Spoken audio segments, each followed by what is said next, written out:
What a lovely day for just sitting in a park watching the world go by. Yes. Although, can you hear that whistling noise? What whistling noise? There. Can you hear it? It's somewhere between the robins and the blackbirds. No, I'm not hearing anything. Sure it isn't tinnitus? No, there's definitely a whistling noise. Listen really hard. Oh yes, you're right. A very faint whistling. Sounds like a large object falling from the sky. What, like a grand piano? No, doesn't sound classical enough. A sofa? Don't be ridiculous. We're nowhere near IKEA. What could it be? An anvil! That's it. I knew we'd work it out in the end, Jane. Jane? Oh dear, crushed by an anvil and on such a lovely afternoon. Ah well, better release the clowns.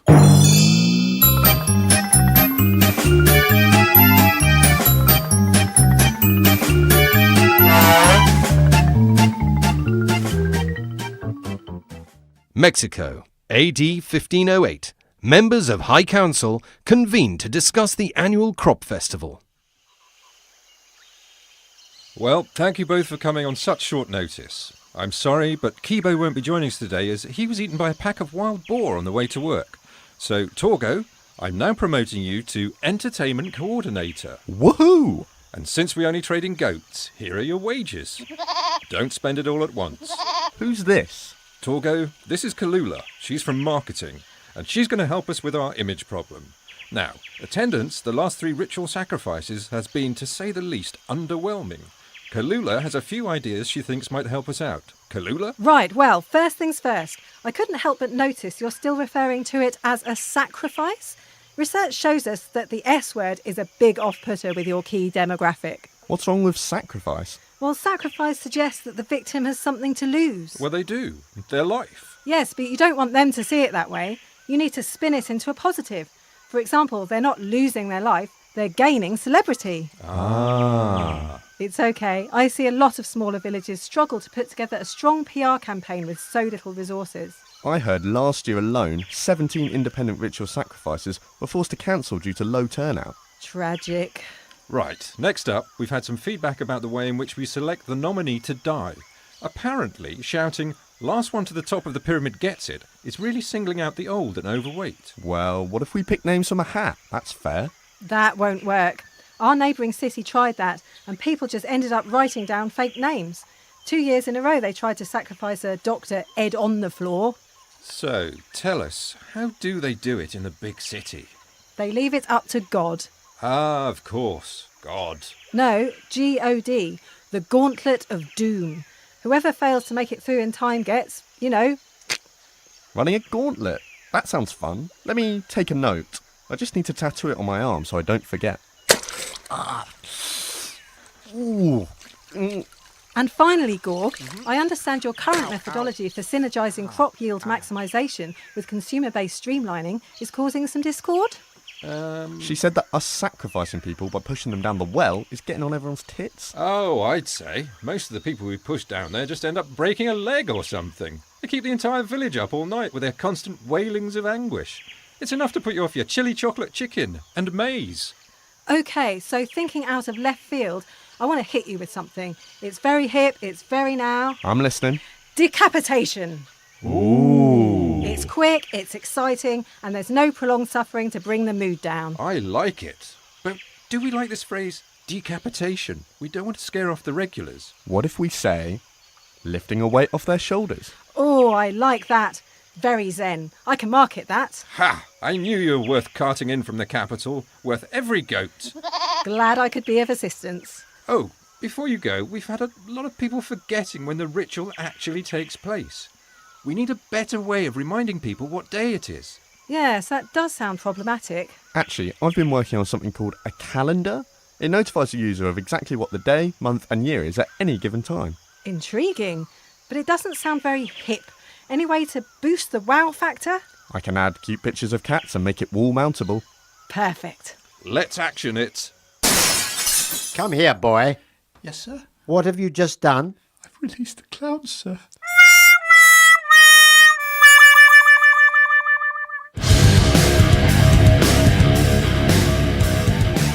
He wanted to fly higher. Get the hell out of my way. They wouldn't let him. Hasta la vista, baby. This summer, the sky's the limit in Jonathan Livingston Seagal. Starring Steven Seagal. I'm gonna take you to the bank. To the blood bank. Arnold Schwarzenegger. I'll fly back. Bruce Willis. Fly out to the coast, we'll get together, have a few laughs. Jason Statham. Get your beak out my chips, you beady-eyed feathery slag. And Liam Neeson. I'm a seagull with a very particular set of skills. If you don't fly back down here now, I will look for you. I will find you. And I will punch your feckin' beak off. Coming soon to a cinema near you, it's Jonathan Livingston Seagal.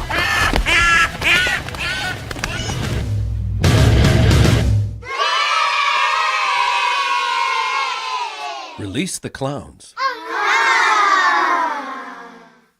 I just think the government has to decide. That's right. Are we punishing prisoners? Yeah, or rehabilitating them. Yeah, totally. Mummy! If you're rehabilitating Yeah. them, it costs a lot more up front, Yeah. but that can pay societal dividends later. Mhm. Mummy! Shush! Reductions in reoffending Mhm. alone makes rehabilitation worth doing. Mummy, where's my orange crayon? Quiet! Mummy's talking with Uncle Dave. That's right. And then, on top of that, there's the fact that they're no longer crayons. I want my orange crayon! But productive members of society... Shush! The punishment's cheap in the short term. Mummy, where's my orange crayon? Sue, stop interrupting. Can't you see Mummy's talking? Yes, and I know you think what you're talking about is very important. That's right. But let's look at the facts. What?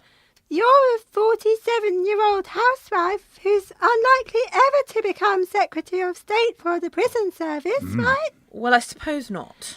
So you can't change anything no matter how much you talk about it. Nope. So talking about it really isn't important at all. But you can effect change in the here and now. How? If you help me find my orange crayon, then I can draw my picture. Drawing pictures increases creativity, which helps build important neural networks that will better enable me to think laterally. But I can't... Shh! Artistic endeavours also foster concentration and self-discipline. Yeah. With concentration, self-discipline and the ability to think laterally, then who knows, maybe one day I could become Secretary of State for the prison service and be able to sort out the terrible mess that your generation is creating. Yes. So please, for the sake of the prison service, find my orange crayon. Right. All right. Here you go. Thanks, Mummy. I'll be quiet now so you can go back to talking about things you can never hope to change. Thanks. Oh, Sue, try not to stick it up your nose this time. That's why Mum's released the clowns.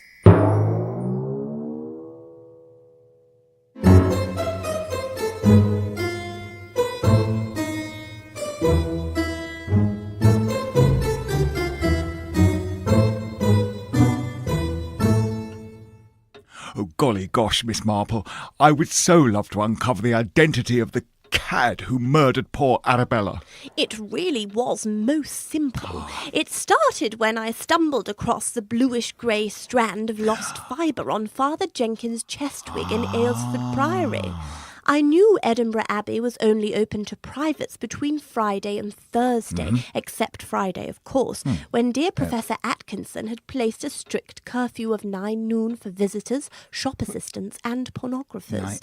So it would have been impossible for Sylvia, the postman, to have a key to Stanford Palace, unless, obviously, her ex-widow Miss Brent had borrowed the corkscrew from Phil Ferret the night after I died.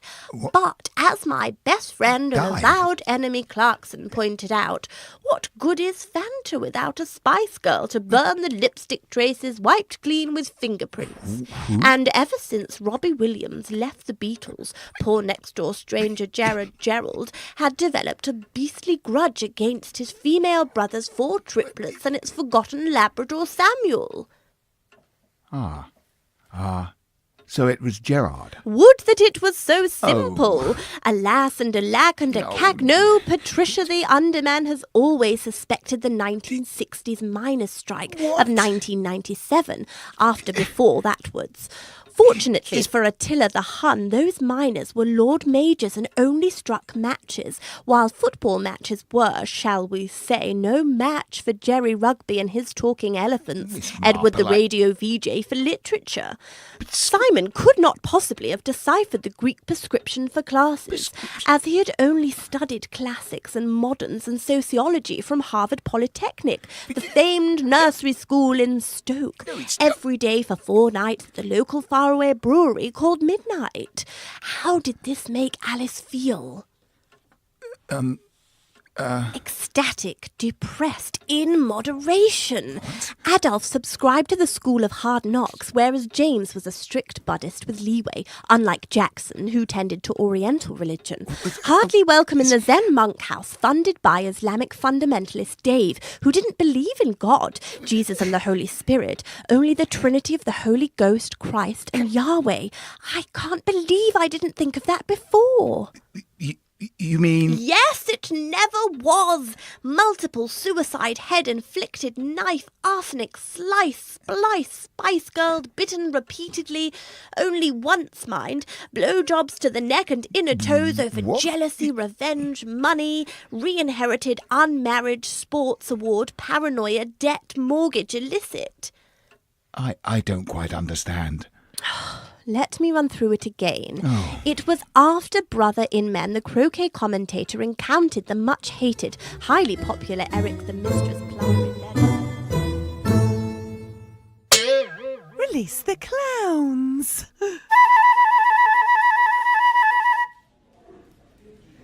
See you on the front line.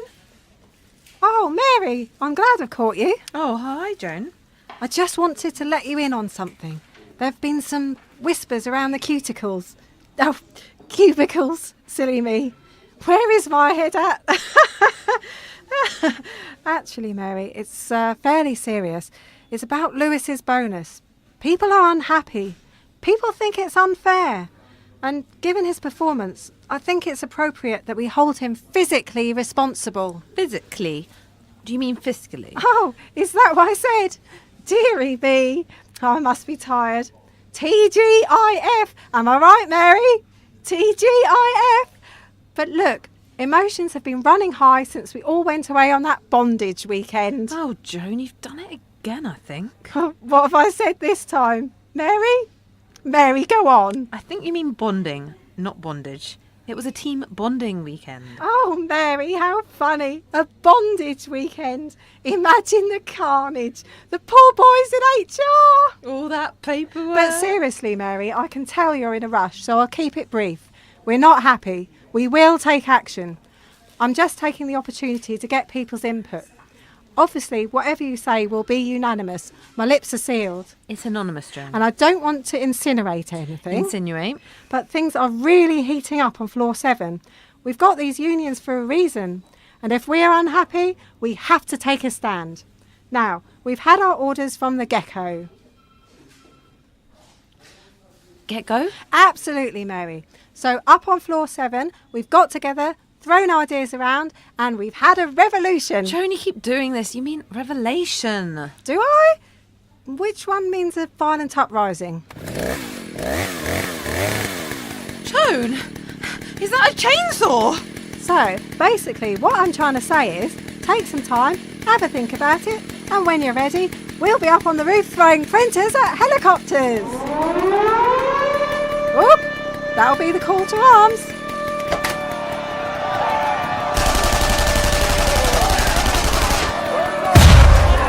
Into the flames!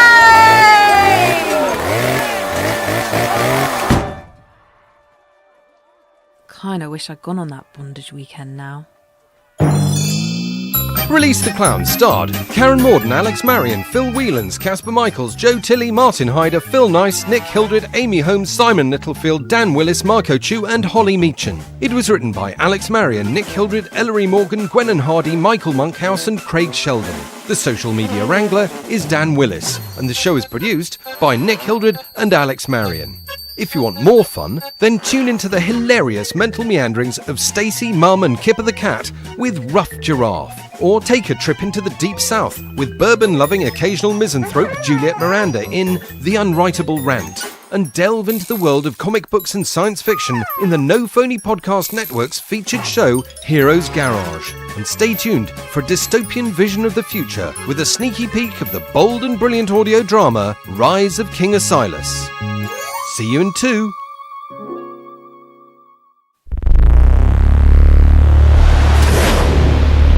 It is written, the meek shall inherit the earth, but not on my watch. I am King Asilas. I wasn't born to be a king, but America needed something democracy could no longer give her. And so, like a chess master, I made my moves with anticipation and bravado. This is not just my story, nor simply about my rise to power. This is a story about our world and the monsters that control governments. What happens when the monsters cannot control me? The Rise of King Asilas. Listen on iTunes, Google Play, Stitcher. Visit theriseofkingasilas.com.